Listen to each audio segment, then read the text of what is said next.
Hello hi नमस्कार मु Odia bloggers Partha आपण मान मोर आउ एक ब्लॉग रे पुणी थोर स्वागत। चलू देखा किपरि आम गाँव में पशिकी बाघ खाई मेंढी ता भी मुझे देखेबी यही वीडियो माध्यम रे। तो भाई देखंतु तो भाई देखि पारुथबे मु सीधा सक आसिकी पूरा कुठी से जो मेंढी जो रोचंती पूरा ताको कुठी भीतर में देखौची कैमरा टेबल देखौची देखंतु सामने देखिथिबे किपरि मेंढी गुड़िक पड़ीछंती पूरा पुट्टा बाहरी पड़ीची।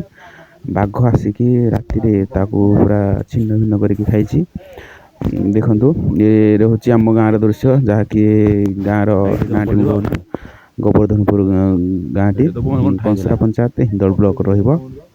तो भाई देखु एमती सब राति थे सब मेंढी अधिक थे मिनिमम टा भाई 5-7टा भाया मेंढी भाग पर शिकार करके माने झुणिकी मारी देछि आ किछटा एमती खाइकी सब बाहर कर देछि। बहुत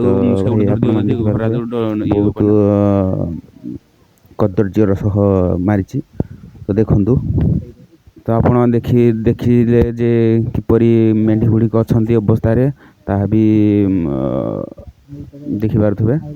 तो मुझे सकाल सकाल जाइली वीडियो टी करी तो भाई लोक को पचार के बुझी कि मेंढी गुड़िक किपर मरते जहाँकि लोक मैंने कही कि बाघ आटाक मरता बहुत लोक भी जमा होते लोक कहते कि जहाँ आम छोट बेले बाघ देखीलु आ बाघ एवं पुणी देखा गोटे लोक मानू विचंबित कर देइथिला आ मन को आश्चर्य होला भली भी बहुत कथा विभिन्न प्रकार लोक कही कि बाघ तो अनेक वर्ष तले आम देखी जहाँकि ए पुणी कौटू बाघ आसला। तो देखु एमती होगला जीवन यापन भी बाघ आसिकी भी घरे पशिलानी। तो भाई देखु ये हूँ मो गाँ गोवर्धनपुर गाँव भिडियोटी रो देखु यहीटा रोचे तार से कुठी देखी पारे यही कुठी पशिकी बाघ परा से बाट दे जाइए देखु एमती लोक सब रुंड अच्छा।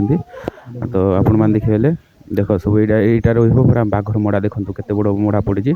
तो यहाँ पड़ देकी बाघ आसी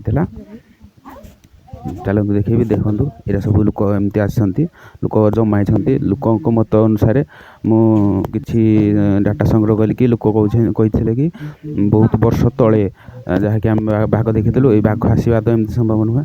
तो आपण मैंने कमेंट करूँ कौन लगुच।